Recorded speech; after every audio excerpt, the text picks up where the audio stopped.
Más de uno La Bañeza y Astorga. Paloma Muñoz, Onda Cero.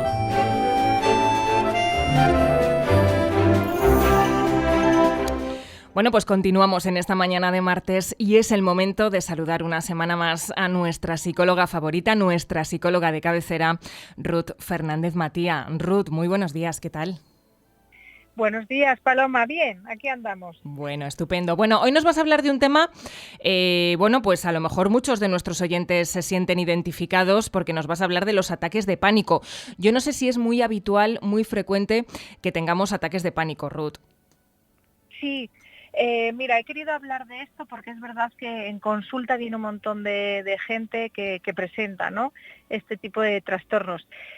Dentro de la ansiedad, uno de los trastornos es el ataque, ¿no?, de pánico. Muchas veces las personas no saben lo que les está pasando y piensan que es algo orgánico, que es algo cardíaco. Muchas veces sentimos, ahora te voy a explicar un poquito, pues eso, ¿no?, los síntomas que se pueden confundir con el tema, pues eso, cardíaco. Muchas veces la gente siempre dice, es que parece que voy a sufrir un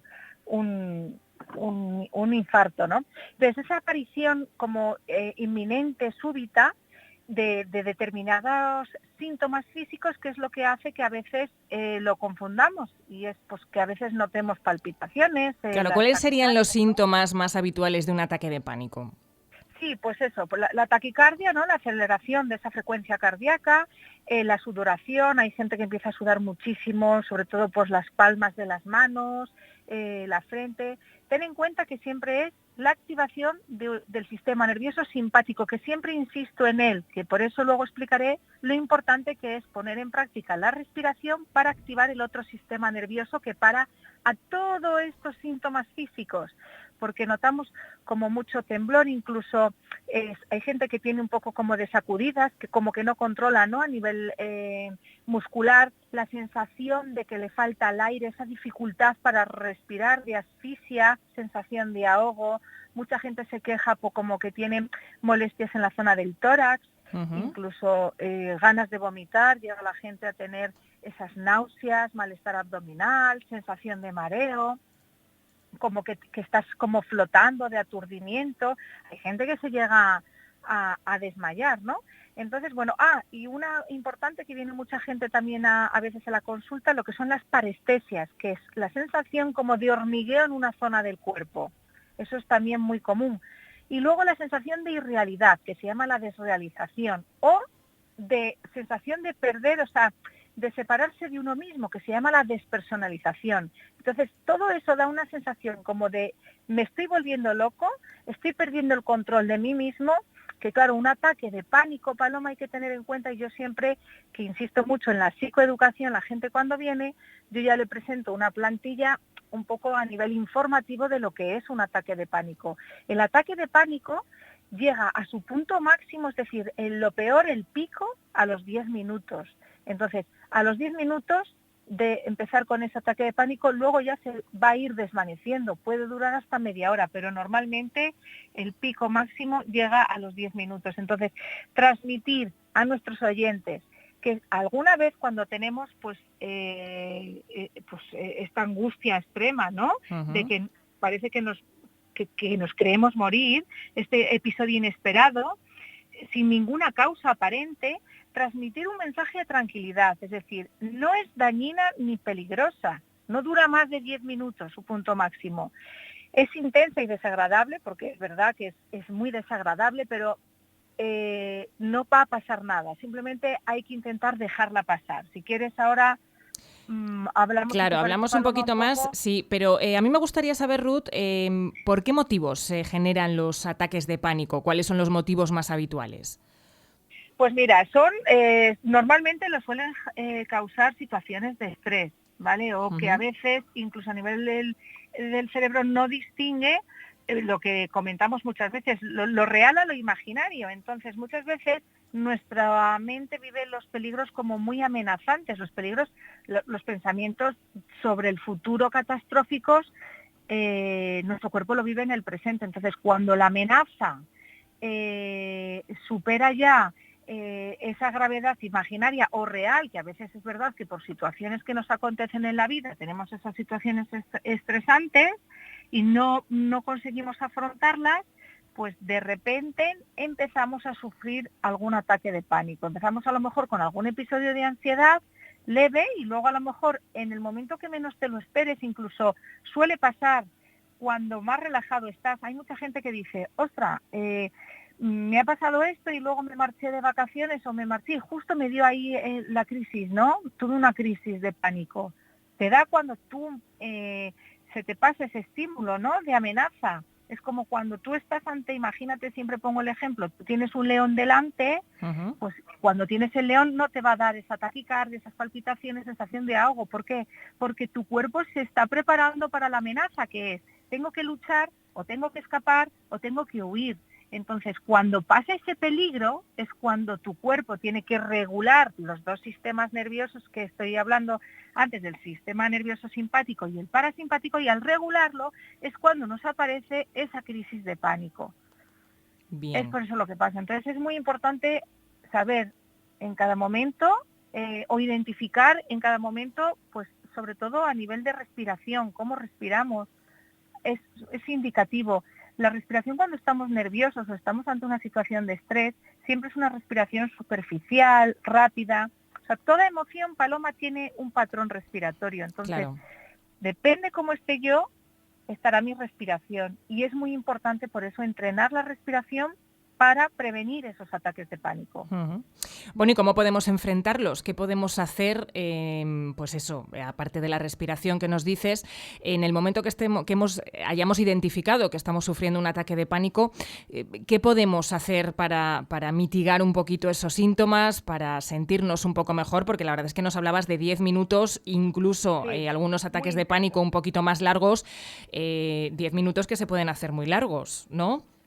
Muy intensos y claro, según refieren, pues eso, muchísimos pacientes, es que te ves morir. O sea, no, es una pérdida totalmente de pérdida de control.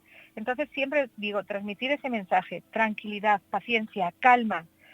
Pasa, todo pasa. Son 10 minutos que vas a tener pues un sinfín, ¿no? A nivel fisiológico de síntomas físicos que hemos hablado, pero hay que mantener sobre todo la calma.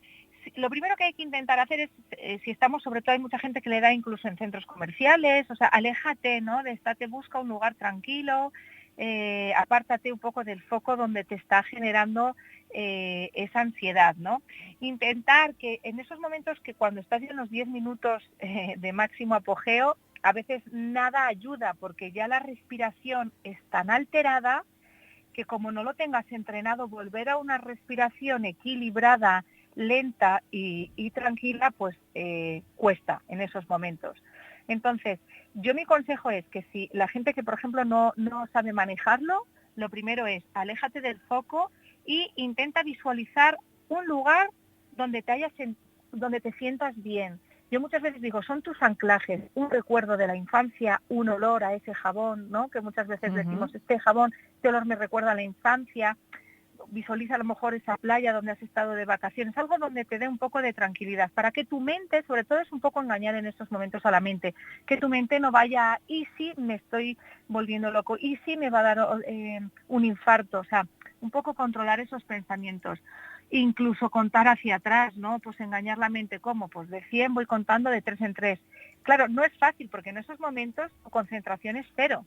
Claro. En esos momentos, Paloma, no, tu pensamiento está anulado, porque cuando estamos ante una crisis de pánico, el cerebro lo que te rige es el cortisol, la amígdala, donde se deposita todo lo emocional. Entonces, el pensamiento, la zona frontal de nuestro cerebro se inhibe, no pensamos, no hay concentración, no hay memoria. Entonces, tenemos que intentar distraer a la mente, pues, o abecedario al revés, pues es muy difícil, porque al final requiere mucha concentración. Pero, en definitiva, es eso, intentar luego, claro, llevar una respiración tomando el aire, pues incluso por la boca mientras cuentas hasta 4 para notar que tu pecho y abdomen se llenan, mantenerlo y volver a soltar en 4. A lo mejor eso también puede ayudar. Ahora, también funciona. Claro, yo tengo pacientes que llevan aceites esenciales en el bolso, la lavanda, por ejemplo, ayuda mucho si, al oler, ¿no? Poner unas gotas en la muñeca ayuda porque tiene un poder muy relajante. Tumbarte, sentarte, depende de donde estemos, ¿no? Porque claro, depende de la situación, exacto. ¿Y hay personas más propensas por su manera de ser que otras a sufrir ataques de pánico? Claro, porque todo depende de cómo interpretemos, y eso ya depende pues la personalidad, el carácter de las personas, ¿no? De cómo interpretemos las situaciones, sobre todo lo que te decía, esas situaciones amenazantes, peligrosas, que a lo mejor no sabemos superar, canalizar y al final pues desembocan en ataques de ansiedad. Es una manera, realmente el ataque de ansiedad es la expresión de tu cuerpo que te está diciendo algo, ¿no? Que a lo mejor estás con mucho trabajo, que tienes un problema de pareja, que estás teniendo una situación complicada con algún familiar. Es decir, son señales que nos está mandando el cuerpo. Otra cosa importante, Paloma, es también qué hacer, porque hay mucha gente que, claro, sufre de ataque de ansiedad y estás tú delante, ¿no? Entonces también es verdad que es importante tener en cuenta que cuando alguien está sufriendo un ataque de ansiedad, nunca le digas cálmate, ¿no? Porque muchas veces al final cuando tú estás mal y te dicen calma, tranquila, pues no, tranquila no, porque estoy que me veo morir. Claro, no lo puedes evitar, claro, es algo que no puedes controlar en ese momento, ¿no? Claro, y muchas veces la gente comete el error de, bueno, es que yo le digo que se calme, que se tranquilice, que todo está en su mente. No, en esos momentos justo eso es lo que no hay que decir, ¿no? Y a lo mejor se nos pilla, pues eso, al lado de alguien que está sufriendo un ataque de ansiedad, simplemente es ofrecer ayuda y respetar. Es que a veces necesita la gente su espacio. Sí, a veces el silencio es el mejor arma, es el más poderoso, ¿no? O incluso, bueno, pues intentar ayudarle, pues igual que decía antes, de las estrategias que puede sacar uno de fijar la atención en un punto, en un foco, pues distraerle en decir, yo qué sé, en buscarle un punto, un foco de, pues acuérdate que, yo qué sé, algo de la memoria, pues qué cenaste o qué cenaste ayer, a ver si lo puedes recordar. La cuestión es que distraiga la mente, que distraiga algo la mente, pero a veces es mejor dejarles tranquilos esos 5 o 10 minutos, hablarles siempre con frases cortas, frases sencillas, no empezar a hablarles porque en esos momentos nadie escucha, nadie. Entonces, con que les ayudemos a que sepan que están ahí, que no va a pasar nada, que estás dando apoyo y ayudarles un poco a controlar la respiración, pues es... Pues mira, también muy interesante este punto, aunque nosotros no suframos esos ataques de pánico, pero saber actuar, ¿verdad? Si alguna persona de nuestro entorno lo sufre, ¿qué es lo que tenemos que hacer, ¿no? ¿Cómo podemos ayudarles? Porque es verdad que a lo mejor dentro de que nosotros intentemos y creamos que estamos tranquilizándoles, pues a lo mejor justo estamos consiguiendo todo lo contrario, ¿no? Porque no empleamos, claro, las palabras adecuadas, la frase adecuada en ese momento. Y mira, también está muy bien este punto. ¿Alguna cosita más ya para finalizar, Ruth? Pues nada, modo preventivo, que yo ya sabes que siempre insisto, sí.